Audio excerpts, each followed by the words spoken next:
ప్రార్థన చేస్తూ వచ్చింది. ప్రభా, నేను ట్రూప్ టౌన్ లో సువార్త చేశాను, ఇంకా ఓల్డ్ సిటీలో సువార్త చేశాను, అనేక మంది ప్రభువుని ఎరిగినారు, గ్రామం కూడా మార్చబడుతూ వచ్చింది, మనుషులు కూడా దేవునికి సువార్తని, దేవునికి ప్రేమను రుచి చూస్తూ వచ్చారు, అనుభవిస్తూ వచ్చారు. కానీ ఇప్పుడు నేను ఎక్కడికి వెళ్ళాలనుకుంటున్నానంటే ఒక్కోయంకి వెళ్ళాలి అని ప్రార్థన చేసింది. అప్పుడు ఓల్డ్ సిటీలో ఉన్న వాళ్ళు ఏమన్నారంటే, అమ్మా నువ్వు ఒక్కోయంకి వెళ్ళొద్దు, ఎందుకంటే అక్కడ ప్రజలు చాలా కఠినాత్ములు, చాలా మరి ఘోరంగా జీవిస్తారు, అక్కడికి వెళ్ళొద్దు అన్నప్పుడు ఆమె ఏం చేస్తూ వచ్చిందంటే ప్రార్థన చేస్తూ వచ్చింది. ఎందుకంటే వాళ్ళకి చాలా ఇష్టం, మరి ఓల్డ్ సిటీలో ఉన్న ప్రజలకి మేరీ సిస్టర్ ఇష్టం. ఎందుకంటే వాళ్ళకున్న మూఢాచారాలన్నీ మాట్లాడించింది. ఏ మూఢాచారాలు ఉండే వాళ్ళకి? ట్విన్స్ కూడా ఏం చేసేవాళ్ళు? పారేసేవాళ్ళు. వాళ్ళందరూ ట్విన్స్ పెంచుకుంటే చనిపోతామని నమ్మకం ఉంది. అయితే అప్పుడు మేరీ సిస్టర్ ఏం చేసింది? ట్విన్స్ పెంచుకుని చనిపోలేదు, అట్లా ఎవరు చనిపోరు అని అనేకులకి నిరూపించింది, ప్రూవ్ చేసింది. కాబట్టి ఇక వాళ్ళందరూ కూడా మేరీ అంటే ఎంత ఇష్టపడ్డారు, వెళ్ళొద్దని చెప్పారు. కానీ ప్రభు ప్రేమను బట్టి వాళ్ళకి సువార్త అందాలని ఆమె ఆ ఓల్డ్ సిటీని విడిచిపెట్టేసింది, ట్రూప్ టౌన్ విడిచిపెట్టేసింది. అక్కడి నుంచి ఆమె ఏం చేసిందంటే మరి ఒక్కోయంకి బయలుదేరింది. అప్పుడు ఆ యొక్క ఓల్డ్ సిటీలో గడ్డిపట్టు ఉన్నాడు, ఆయన చాలా ధనవంతుడు. ఆయన ఏం చేశాడంటే మేరీ చేశాడంటే బాగా ఇష్టపడ్డాడు, చాలా ఇష్టపడుతూ వచ్చాడు, ప్రేమించాడు. అందుకని ఆయన ఏం చేశాడంటే ఆ యొక్క ఒక్కోయంకి వెళ్ళాలంటే మరి నదిలో ప్రయాణం చేయాలి, బోట్లో ప్రయాణం చేయాలి. అందుకని ఆ అధిపతి ఏం చేశాడంటే ఒక బోట్ ఇచ్చాడు మేరీ సిస్టర్కి. ఒక బోట్ ఇచ్చాడు మేరీ సిస్టర్కి. ఏమి ఇచ్చాడు? ఒక బోట్ ఇచ్చి 30 మంది పనులను పంపించాడు మేరీ సిస్టర్ కోసం. మేరీ సిస్టర్ కోసము ఏదైనా సహాయం చేయమని 30 మందిని పంపించాడు. మంచి బోట్ ఇచ్చాడు, 30 మందిని. అంటే ఆమె దేవుడు సమర్పించుకుంది కాబట్టి దేవుడు ఒక ద్వారాన్ని తెరిచినాడు. వాళ్ళందరూ కొట్టుకునే మధ్యలో మేరీ సిస్టర్ కూర్చుంది. ఆ లోపల ఆ 5 పెంచుకుంటున్నారు అన్నమాట. ఈ 5 ఎవరంటే 6 పెంచుకుంది. ఈ 6 కూడా ఎవరంటే ట్విన్స్, ఇద్దరు చొప్పున ట్విన్స్. 6లో ఒకరు జబ్బు చేసి చనిపోతారు. సరే టయానికి పెంచినందుగా చనిపోతే 5 పెంచుకుంటుంది. 5తో పాటు ఆమె ఏం చేసిందంటే పడవలో ప్రయాణం చేసింది. ఓల్డ్ సిటీ నుంచి ఎక్కడికి ప్రయాణం చేసింది? ఒక్కోయం. అలాగూ నదిలో ప్రయాణం చేస్తుంది. ఎప్పుడైతే వాళ్ళు ప్రయాణం చేస్తున్నారో ఇక మనకు కనబడట్లేదు, కానీ లైట్ గా వర్షం పడుతుంది అన్నమాట. వర్షం లైట్ గా ఏం పడుతుంది చెప్పండి? వర్షం పడుతుంది. తడిసిపోతారు తను, వర్షంలో తడిసిపోతారు, వర్షంలో తడిసిపోయినారు. పగలంతా కష్టపడి వాళ్ళు ప్రయాణం చేస్తున్నారు. ఎందుకంటే దాదాపు ఆ ఊరు వెళ్ళాలంటే దాదాపు 20 కిలోమీటర్లు వెళ్ళాలంట. ఓల్డ్ సిటీ నుంచి 20 కిలోమీటర్లు వెళ్ళాలి. 20 కిలోమీటర్లు పడవ వెళ్ళాలి కాబట్టి వాళ్ళ లాగు ప్రయాణం చేశారు. ఉదయం మొదలుకుని సాయంత్రం వరకు ఆ సుదీర్ఘమైన ప్రయాణం. ఎందులో? ఓడలో, క్షమించండి, యొక్క పడవలో సుదీర్ఘమైనటువంటి ప్రయాణము. ఒకవేళ పొరపాటున వర్షానికి గాలికి అట్టి కదిలినట్టు పడవ ఏమైపోద్ది? మునిగిపోద్ది. అది స్లిప్ అయినట్టు మునిగిపోద్ది, చనిపోతారు. కానీ 30 మంది కూడా చాలా జాగ్రత్తగా వారు ఏం చేస్తూ వచ్చినారంటే చాలా జాగ్రత్తగా వారు తీసుకెళ్ళినారు అన్నమాట. సాయంత్రం అయింది, ఆ ఊరు ఇంకా ఒకేమి రాలేదు, చీకటి పడిపోయింది, సూర్యుడు అస్తమించేశాడు. ఇక అక్కడ వాళ్ళు ఏం చేశారంటే వీళ్ళు ఆ పడవని ఒడ్డుకు చేర్చారు. ఒడ్డుకు చేర్చి ఏమన్నారంటే, అమ్మా ఇప్పుడు చీకటి అయిపోయింది, ఇక్కడితో మన ప్రయాణాన్ని ఆపుతాము, మళ్ళా ఉదయాన్నే మనం బయలుదేరి వెళ్తాము అని చెప్పేసి మేరీ సిస్టర్కి చెప్పారు. కానీ మేరీ సిస్టర్ ఉద్దేశం ఏంటంటే ఆ రోజు వీళ్ళు బయలుదేరింది శనివారం, ఆదివారం ఏముంటుంది మనకి? చర్చ్, ప్రభుదిన ఆరాధన ఉంటుంది. కానీ ఆమె ఏమంటే లేదు మనం ఇప్పుడే బయలుదేరి వెళ్ళాలి అంటే, ఇంకా మనం వెళ్ళాలంటే 4 కిలోమీటర్లు వెళ్ళాలి. ఇప్పటికి మనము 16 కిలోమీటర్లు వచ్చేమో, ఇంకా 4 కిలోమీటర్లు వెళ్ళాలి. ఇదంతా చీకటి పడిపోయింది, మరి మనం వెళ్ళలేమని వారందరూ కూడా రేపు వెళ్దామని చెప్పారు. ఎవరు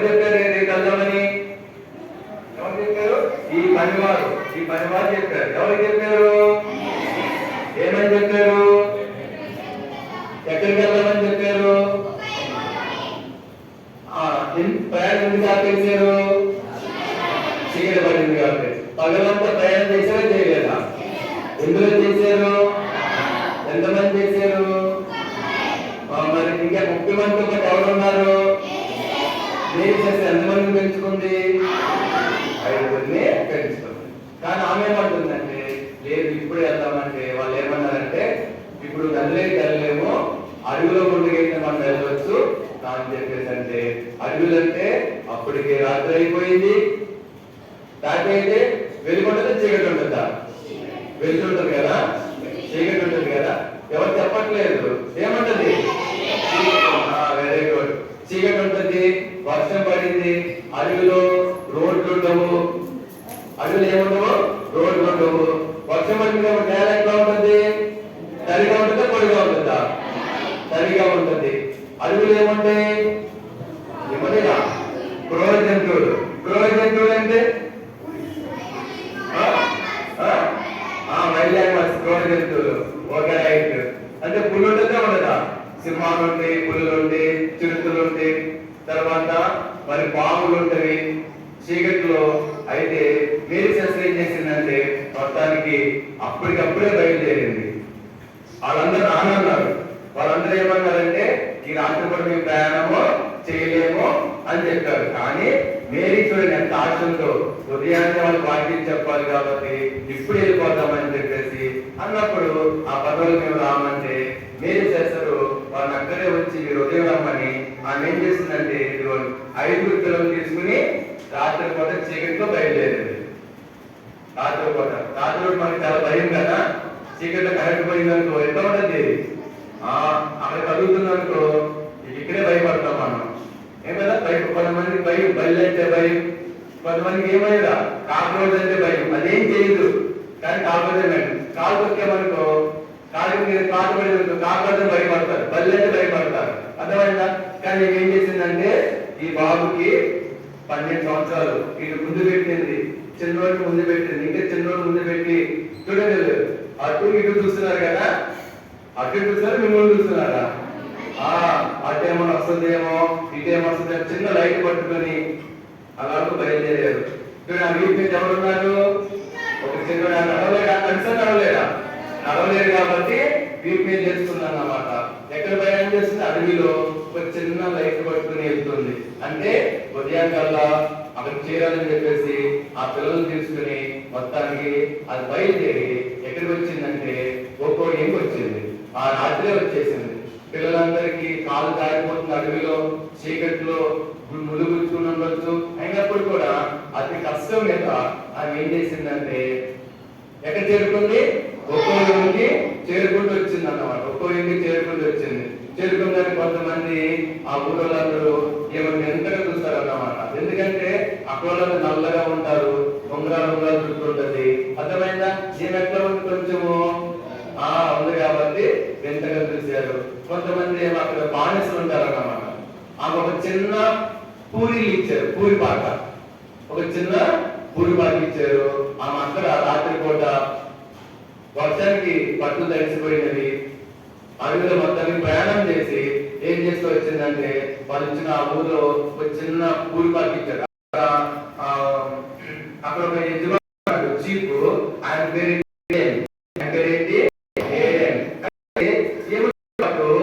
ఒక్కగా వెళ్దామన్నప్పుడు ఈ మేరీ సెసర్తో పాటు ఒక బిషప్ గారు కూడా బయలుదేరాడు. కానీ ఆయన ఎట్లా బయలుదేరాడంటే ఆయన ఒక కారు ఉందంట. ఆయన కారులో బయలుదేరి ఓల్డ్ సిటీ నుంచి ఒక్కకి బయలుదేరాడు. కారులో ఏమేం చేసిందంటే ఓల్డ్ సిటీ నుంచి ఒక్కకి ఏమో పడవ వచ్చింది. బిషప్ గారేమో కారులో వచ్చాడు. ఏమేం చేసింది? పడవలో వచ్చింది. ఇక ఆయన ఉదయానికి చేరుకున్నాడు. ఆదివారం ఉదయానికి ఏమో శనివారం రాత్రికే వెళ్ళిపోయింది. పిల్లలంతా అలిసిపోయినారు. కొన్ని పాటలు పాడింది, వాళ్ళకి యాక్షన్ సాంగ్స్ నేర్పించింది, వాక్యం చెప్పింది, కొంచెం ఆహారం పెట్టింది. ఆ పూరి గుడిసెలో ఆ పిల్లలతో పాటు అట్లాగే పడుతుంది అన్నమాట. మళ్ళీ ఉదయం అయిపోయింది. ఉదయం ఉండగానే ఉదయం అంటే ఏదో వచ్చింది, ఉదయం ఆదివారం. అప్పుడు బిషప్ గారు కూడా చేరుకున్నాడు. ఆయన కారులో కొన్ని బట్టలు ఉన్నాయి.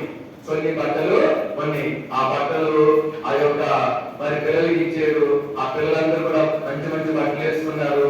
వారి పొద్దున్నే లేపింది, వారికి స్నానం చేసింది, సిద్ధపరిచింది, ఆహారం ఉంచింది, వారికి టిఫిన్ కూడా పెట్టింది. మనం కూడా ఆదివారం ఎప్పుడు రావాలి మందిరానికి? సమయానికి రావాలి కదా. మీరందరూ టైంకి వస్తారా? వస్తారా?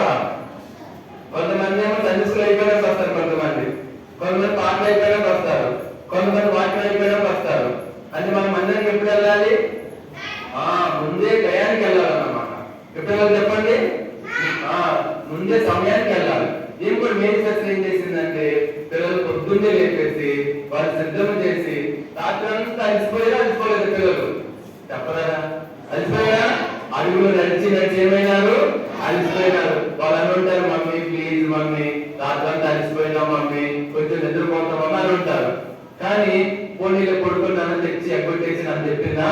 చెప్పలేదు. వాళ్ళు బతులాడింది, ఏం కాదు బేట మీరు తెచ్చుకెళ్ళి వచ్చినాక మనం పడుకుందాము, రెస్ట్ తీసుకుందామని వాళ్ళు బలవంతంగా లేపి రెడీ చేసి వారికి మంచి బట్టలు వేసి వాళ్ళకి టిఫిన్ పెట్టి ఆ బిషప్ గా తెచ్చిన బట్టలు వేసి వాళ్ళందరినీ కూడా ఒక స్థలానికి తీసుకెళ్ళింది.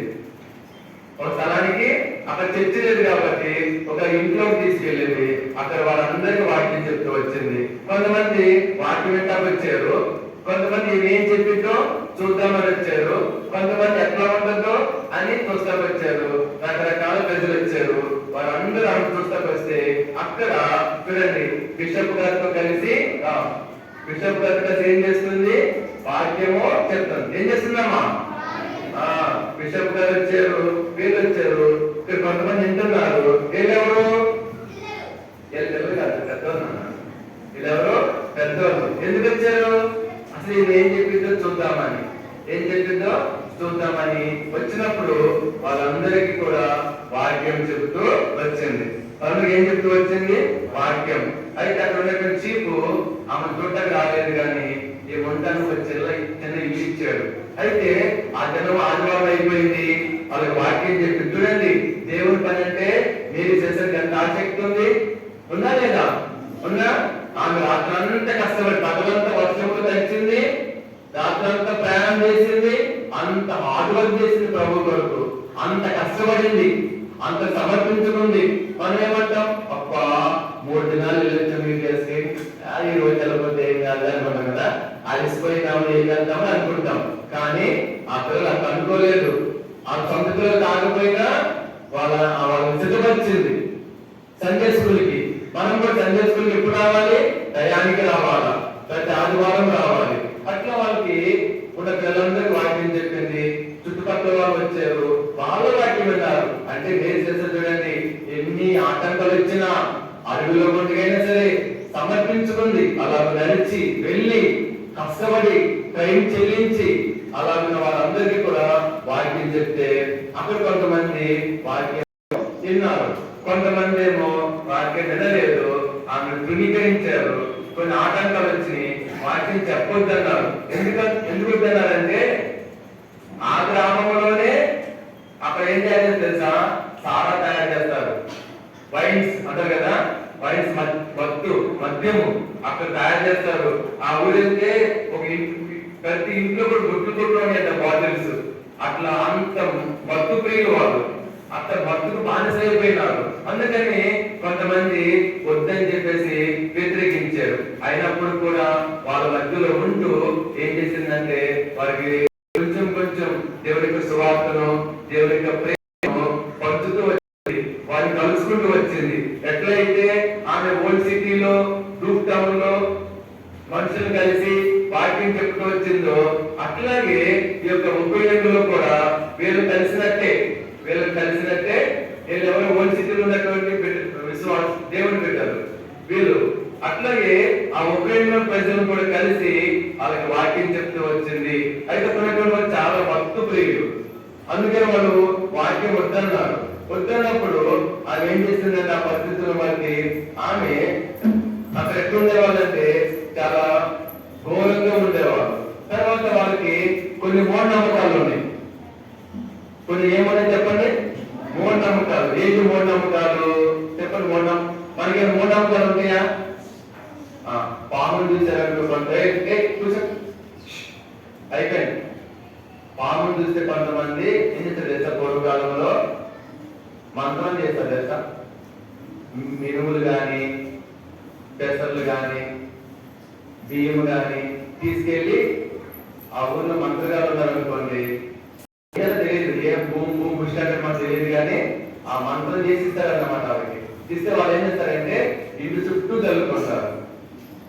ఏం చేస్తారు చెప్పండి? ఎందుకు ఇంటి చుట్టూ చల్లుతారు? ఆ మినువులు మంత్రించి ఇంటి చుట్టూ చల్లుతారు. ఎందుకు? ఇంట్లో ఏం రావద్దని. అదే మూఢనమ్మకం. మంత్రాలు ఏమన్నా కొంతమంది ఏనండి పెద్దలు ఏమన్నారంటే మంత్రాలకు ఏం రావంట, మంత్రాలకి చింతగా రావని మనమే అంటాము. మళ్ళీ ఏమైనా జరిగితే మంత్రించేది చాలా మంది ఉంటారు. మూఢనమ్మకాలు అన్నమాట. నేను చెప్పుకున్నాము కదా, అట్లా కొంతమంది రకాలు ఉంటాయి. ఆ ఊర్లో కూడా చాలా మంత్రాలు ఉన్నాయంట. చాలా కొన్ని సృష్టిని పూజించేవాళ్ళు, చెట్టును పూజిస్తారంట. వాళ్ళు చెట్టే దేవుడు, లేకపోతే ఒక మొక్కే దేవుడు, లేకపోతే ఒక మట్టి కనబడేదానికి అదే దేవుడు వాళ్ళకి. అట్లా మూఢనమ్మకాలతో ఉండేవాళ్ళు. ఇంకొకటి వాళ్ళు కూడా మూఢనమ్మకం ఏంటంటే, వాళ్ళు కూడా మూఢనమ్మకం ఎవరికి? ఏ ప్రజలు వాళ్ళు? ఒక్కోయంలో. వాళ్ళు కూడా మూఢనమ్మకం ఏంటంటే, ఒక్కోయంలో ఎవరికన్నా జబ్బు చేసినా కానీ, ఎవరికన్నా వచ్చినా కానీ వాళ్ళు ఎట్లా ఫీల్ అవుతారంటే, వాళ్ళు జ్వరం వస్తే, నేను చెప్పుకున్నాము కదా, ఎవరైనా జ్వరం వచ్చి పడిపోయారనుకో వాళ్ళు ఏమని ఫీల్ అవుతారంటే, మేము మంచోళ్ళని. వాళ్ళు ఎవరంట? మంచోళ్ళు. పక్క తెగవాళ్ళు, వేరే గ్రామంలో ఉన్నటువంటి వేరే తెగవాళ్ళు మా మీద మంత్రాలు ఉపయోగించారు, అందుకే మేము సిక్ అయిపోయాము, అందుకే జ్వరాలు వచ్చినాయి, అందుకే మాకు జబ్బు వచ్చింది, అందుకే మా వాళ్ళు చచ్చిపోయినారు అని అనుకునేవాళ్ళంట. అంటే వీళ్ళ చావుకి, వీళ్ళ జబ్బు రావడానికి ఎవరు కారకులు? పక్క గ్రామస్తులు అని అనుకుని, ఈ గ్రామంలో చనిపోతేనేమో ఆ గ్రామంలో మంత్రాలు చేసి అనుకునే వాళ్ళంట. ఆ గ్రామంలో చనిపోతేనేమో ఈ గ్రామంలో ఏం చేశారు? మంత్రాలు చేశారు, అందుకే మాకు జబ్బు చేసిందని అనుకుని ఇంకెవరంటే వీళ్ళని వాళ్ళు పొడుచుకోవడానికి, వాళ్ళు ఏం చేస్తూ ఉండేవారంటే యుద్ధం చేస్తూ ఉండేవాళ్ళంట. ఏం చేస్తున్నారు చెప్పండి? యుద్ధం చేస్తూ ఉండేవాళ్ళు. వీళ్ళు వాళ్ళు కొట్టుకోవడానికి, వీళ్ళు వాళ్ళు కొట్టుకోవడానికి, వాళ్ళు వీళ్ళు కొట్టుకోవడానికి. ఇదిగోండి ఒకసారి చూడండి, ఏం పట్టుకొచ్చారు వాళ్ళంతా? కత్తులు, ఏమంటారు, సూలాలు అంటారు కదా. ఇదిగో ఇక్కడ ఒక తెగ ఉంది, ఇక్కడ ఒక తెగ ఉంది, ఇక్కడ పెద్దలు ఉన్నారు, ఇక్కడ పెద్దలు ఉన్నారు. ఆ చేతులు ఏముంది అంటే ఏమంటారు పెట్ట వాళ్ళు ఉన్నాయి కదా, చాలా ఈటెలు ఉన్నాయి అన్నమాట. చాలా షార్ప్ ఈటెలు. దీన్ని పెట్టి పొట్టేలు సైనికులు కూడా ఉంటాయి అన్నమాట. అది అన్నమాట. వీళ్ళు ఏళ్ళు పొడి యుద్ధం చేసి ఏళ్ళు చంపాలని, వీళ్ళేమో ఏళ్ళు చంపాలి. ఎందుకు? వీళ్ళు ఎవరైనా తప్పితే చనిపోతేనేమో వీళ్ళు మంత్రాలు చేశారని, వీళ్ళు ఎవరైనా తప్పితే చనిపోతేనేమో వీళ్ళు మంత్రాలు చేశారని మూఢనమ్మకాలు ఉండేవి. ఇప్పుడు తప్పుకి చనిపోవడానికి కారణము మూఢనమ్మకం కాదు అని రుజువు చేయాలి. చేయాలవద్దా? చేయాలంటే ఒకసారి చెప్పని వింటారా? మనం 10 సార్లు చెప్తే మనమే వినట్లేదు. ఇక్కడ లేవద్దురా నాయన లేస్తారు, కూర్చోమని ఇటు తిరుగుతారు, ఇటు తిరిగిన అడ్డు తిరుగుతారు, అటంటే ఇటు వాట అంటారు, వాట వద్దంటే టార్గెట్ అంటారు. కానీ మనమే సరిగినట్లేదు. వాళ్ళందరూ కొట్టుకోవద్దు, చంపుకోవద్దు, మీకు మంత్రాలు లేవు, జబ్బు అనేది సాధారణ వస్తూ ఉంటుందని చెప్పాలంటే వాళ్ళు వినరు. కానీ వాళ్ళు మారాలి. వినరు కానీ వాళ్ళు ఏం చేయాలి అంటే మనిషిని చంపుకోవడము మంచిది కాదని వారికి తెలియజేసి వారిని మార్చాలి. అట్లా మార్చాలంటే ఒక రోజులోనే వాళ్ళ దగ్గరికి వెళ్ళి మీరు పొడుచుకోమాకండి అయ్యా అని అంటే ఏం చేస్తారు? వాళ్ళు ఏం చేస్తారు? నువ్వెవరో మాకు చెప్తా కానీ మీరేం పొడిచినా పొడుస్తారు. అందుకనే ఓర్పుతో, నేర్పుతో, ప్రేమతో వాళ్ళకి ఏం చేయాలి? చెప్పాలంటే కొంత టైము పడుతుంది, ఇంకెవరైనా సహాయం చేసుకోవాలి. కాబట్టి నేను చేస్తారు ఆ గ్రామంలో మూఢాచారాలు మానపడానికి, యుద్ధం జరగకుండా ఉండటానికి, వాళ్ళలో మార్పు తీసుకురావడానికి ఏం చేసింది? ఆమెకి ఎవరు సహాయం చేశారు? ఎవరి ద్వారా గ్రామంలో మార్పు తీసుకొచ్చింది అనే సంగతిని ఎప్పుడు చెప్పుకున్నాం? మధ్యాహ్నము చెప్పుకున్నాం. అంటే ఎన్ని ఎదిరింపులు వచ్చినా మేరీ చేశారు, వాటిని ఫేస్ చేస్తూ వచ్చింది. వాటిని ఏం చేస్తూ వచ్చింది? ఫేస్ చేస్తూ వచ్చింది. వాటిని భరిస్తూ వచ్చింది. ప్రభుత్వం సమర్పించుకుంది. మనకి ఏదైనా చిన్న కష్టం వచ్చింది అనుకోండి, పిల్లలు ఇంటిగా నిద్రపోతున్నారా? Very good. ఇంటిగా నిద్రన్నారా? మీ అందరికీ వందనాలు. చేయించండి, ఓకేనా? ఎంతమంది ఎన్నట్లేదు చేయలేకపోతే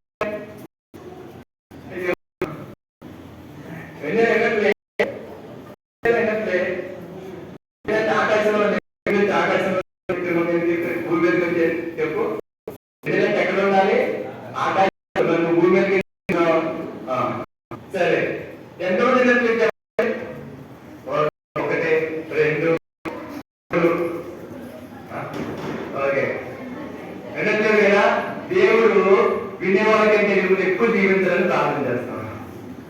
ఓకే, ముగించుకుందామా? మనం ఏం చేద్దామంటే ప్రార్థన చేసుకోవాలి. ప్రభువా, మీరే చేస్తారు, ఎన్ని ఆటంకాలు